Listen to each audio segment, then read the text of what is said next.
प्यारे बच्चों, जय हिंद। कैसे हैं आप? आशा करते हैं बिल्कुल स्वस्थ होंगे।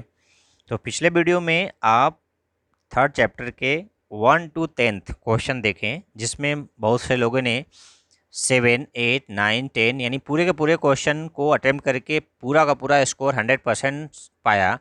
तो आप भी अपना तैयारी इस तरह से चेक कर सकते हैं। तो चलिए स्टार्ट किया जाए आज का 11वें क्वेश्चन से, जो आज के लिए पहला क्वेश्चन होगा। तो आज आपका नॉलेज चेक करिए और अपना इवैल्यूएशन स्वयं करिए। तो चलिए स्टार्ट करते हैं। पहला question, which of the following metals exist in their native state in nature, यानी इनमें से कौन सा मेटल नेटिव फॉर्म, नेटिव का मतलब होता है फ्री स्टेट में, यानी फ्री स्टेट में कौन कौन सा मेटल पाया जाता है नेचर में। तो आपको पता होना चाहिए। कॉपर, ये जनरली कंबाइन स्टेट में पाया जाता है, तो ये नहीं है। गोल्ड, जी हाँ, गोल्ड देखिए ये नेटिव स्टेट में यानी फ्री स्टेट में पाया जाता है। जिंक, ये भी नहीं। सिल्वर, गोल्ड और सिल्वर यानी दो मेटल, और प्लेटिनम, ये तीन मेटल हैं जो जनरली फ्री स्टेट में पाए जाते हैं। हालांकि सिल्वर कंबाइन में भी पाया जा सकता है, लेकिन जब नेटिव की बात किया जाए, इसमें कम्बिनेशन की बात किया जा रहा है, तो गोल्ड और सिल्वर। तो ये ऑप्शन नंबर किस में है? सेकेंड और फोर्थ किस सेक्शन में है? ए, बी, सी, डी में। तो सेकेंड और फोर्थ आपका सी ऑप्शन देखिए। सी ऑप्शन क्या है आपका? करेक्ट ऑप्शन हो जाएगा। ठीक है, चलिए नेक्स्ट देखिए 12वां क्वेश्चन। 12वें क्वेश्चन में क्या है? Metals are refined by using different methods. Which of the following metals are refined by electrolytic refining? यानी चार मेटल्स हैं, उनमें से उनको इलेक्ट्रो रिफाइनिंग करते समय कौन सा प्रोसेस यूज करते हैं, यानी इनका रिफाइनिंग किस मेथड से करते हैं। तो यहाँ पर मेनली पूछा गया है कि रिफाइंड बाय इलेक्ट्रोलिटिक रिफाइनिंग। तो इलेक्ट्रोलिटिक रिफाइनिंग का मतलब क्या होता है कि एनोड और कैथोड का सहारा लेकर प्यूरिफिकेशन किया जाता है मेटल का। एनोड क्या होता है? पॉजिटिव, और कैथोड क्या होता है? नेगेटिव। तो इनमें से किस मेटल का क्या करते हैं? इलेक्ट्रो रिफाइनिंग करते हैं। तो पहला ऑप्शन क्या है, स्टेटमेंट क्या है उसको देखिए।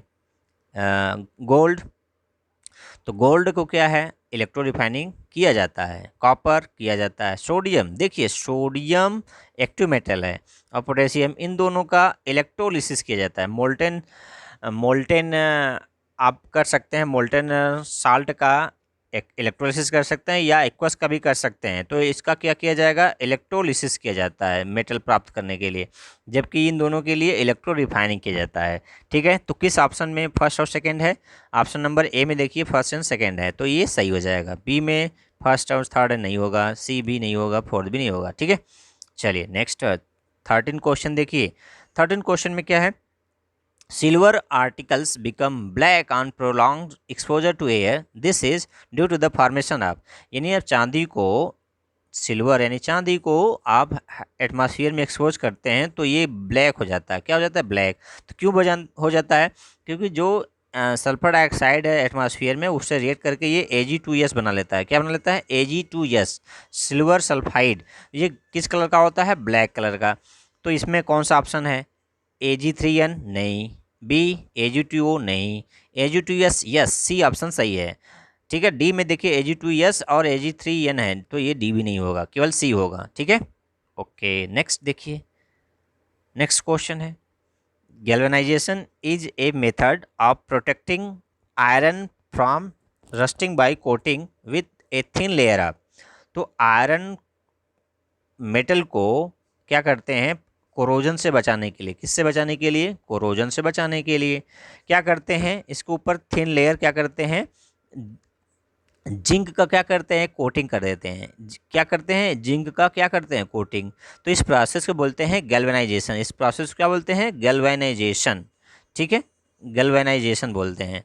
तो अब बताइए किस मेटल का करते हैं? जिंक का। तो ऑप्शन नंबर किस में है? सी में है। ठीक है, ओके, ये आप फर्स्ट चैप्टर में पढ़ चुके हैं, कोरोजन चैप्टर, कोरोजन टॉपिक में। चलिए नेक्स्ट देखिए क्वेश्चन क्या है। Stainless steel is very useful material for our life. In stainless steel iron is mixed with, यानी आयरन में क्या मिलाया जाता है कि ये क्या बन जाता है? स्टेनलेस स्टील बन जाता है। तो स्टेनलेस स्टील बनाने के लिए आयरन के साथ साथ किसका मिक्सिंग करते हैं? तो आप तो पता है कि उसमें थोड़ा बहुत कार्बन होता है और इसके ये तो नॉन मेटल है, लेकिन इसमें दिया है मेटल के में कौन सा मिला जाता है, तो निकिल और क्रोमियम, ऑप्शन नंबर ए है। कॉपर और क्रोमियम नहीं, निकिल और कॉपर नहीं, कॉपर और गोल्ड नहीं, तो ये पहला ऑप्शन सही हो जाएगा। निकिल और क्रोमियम इन दोनों का क्या करते हैं, मिक्सिंग करते हैं, किसमें, स्टेनलेस स्टील में, जिससे कि कोरोजन नहीं होता जनरली। ठीक है, चलिए नेक्स्ट क्वेश्चन, इंपॉर्टेंट क्वेश्चन हो सकता है, थोड़ा ध्यान से पढ़िए, ध्यान से देखिए। 6 क्वेश्चन में है, if copper is kept open in air it slowly loses its shining brown surface and gain a green coating। क्या कर लेता है, green coating. It is due to the formation of, तो आपको पता होना चाहिए कि जो कॉपर है उसका भी क्या होता है, कोरोजन होता है। तो ये जो कोरोजन होता है इसका कंपाउंड क्या बनता है, ये बेसिक कॉपर कार्बोनेट बनाता है। क्या बनाता है, बेसिक कॉपर कार्बोनेट। क्या फार्मूला होगा, Cu, फिर से मैं लिख दे रहा हूँ, क्या होगा इसका, CuCO3 का होल ट्वाइस, जो किस कलर का होता है, ग्रीन कलर का होता है। किस कलर का होता है, ग्रीन कलर का। लेकिन यहाँ पर देखिए कॉपर हाइड्रोक्साइड नहीं दिया है, तो इसका जो फार्मूला है बेसिक कॉपर कार्बोनेट, ये ग्रीन कलर का कोरोजन होता है, तब बन जाता है कंपाउंड। तो इसमें ऑप्शन क्या दिया है, केवल कॉपर कार्बोनेट। किस ऑप्शन में दिया है, क्या कॉपर सल्फेट, नहीं, copper carbonate yes, B option में दिया है। तो ये क्या होता है, जब हम कॉपर को एक्सपोज करते हैं एटमॉस्फेयर में, तो ये बेसिक मीडियम वाटर और कार्बन डाइऑक्साइड रेड करके क्या बना लेता है, ये बना लेता है। ठीक है, तो ये हो गया आपका ऑप्शन नंबर बी। ठीक है, चलिए नेक्स्ट क्वेश्चन, 7वां क्वेश्चन। 7वें क्वेश्चन में है, क्या है, ध्यान से पढ़िए। Generally metals are solid in nature, which one of the following metals is found in liquid state at room temperature. बहुत आसान क्वेश्चन, जो आप क्लास 6 से जनरल नॉलेज पढ़ते हैं, कि केवल मरकरी ऐसा है मेटल है जो रूम टेम्परेचर पर, यानी रूम टेम्परेचर लगभग 25 डिग्री सेल्सियस, इस पर क्या होता है, लिक्विड स्टेट में पाया जाता है। तो क्या है, मरकरी, मरकरी का सिंबल Hg। ठीक, तो ऑप्शन नंबर डी। चलिए नेक्स्ट क्वेश्चन, 18वां क्वेश्चन, थोड़ा बड़ा है। इस बड़ा कैसे हो जाता है, इसमें 4 स्टेटमेंट देता है, उस चारों स्टेटमेंट को इस तरह से अरेंज करता है कि ऑप्शन बना लेता है। तो ऑप्शन को देखते हुए, स्टेटमेंट को पढ़ते हुए आपको ऑप्शन टिक करने होते हैं। चलिए देखिए, which of the following metals are obtain by electrolysis. देखिए कॉपर और गोल्ड वहाँ पर क्या था, इलेक्ट्रो रिफाइनिंग था, यहाँ पर क्या है, by electrolysis of their chlorides in molten state. Molten state से उनका इलेक्ट्रोलिसिस करके कौन से मेटल को प्राप्त किया जाता है। कौन कौन ऑप्शन स्टेटमेंट दिया है, पहला सोडियम, जी हाँ सही है। कैल्शियम, यस कैल्शियम भी किया जा सकता है। एफ को नहीं, ये एक्टिव मेटल नहीं है। कॉपर, ये भी नहीं। यानी 2 मेटल हैं, जैसे सोडियम, पोटेशियम, कैल्शियम, इनको क्या किया जा सकता है, इनके क्लोराइड का, और भी कैसा क्लोराइड, मोल्टेन यानी हीट करके पिघलाया गया हो, उनका इलेक्ट्रोलिसिस करते हैं। इलेक्ट्रोलिसिस मतलब इलेक्ट्रिक करंट पास करके साल्ट का लिसिस करना, क्या कहलाता है, इलेक्ट्रोलिसिस कहलाता है। तो उससे क्या मिलता है, मेटल मिलता है। और मेटल कहाँ मिलेगा, आप मुझे कमेंट करके बता सकते हैं कि एनोड पर मिलेगा कि कैथोड पर। एनोड क्या होता है पॉजिटिव, कैथोड क्या होता है नेगेटिव। तो सोडियम क्लोराइड के इलेक्ट्रोलिसिस किया जाएगा मोल्टेन स्टेट का, तो कैथोड पर क्या मिलेगा, एनोड पर क्या मिलेगा, आप मुझे कमेंट करके बताएंगे। चलिए, तो ऑप्शन नंबर क्या हो जाएगा, तो फर्स्ट और सेकंड किस में है, ए में नहीं है, बी नहीं है, सी नहीं है, डी यस, फर्स्ट और सेकंड डी में है। तो ऑप्शन नंबर डी 18वें क्वेश्चन के लिए सही हो जाएगा। 19वां क्वेश्चन, इंपॉर्टेंट क्वेश्चन।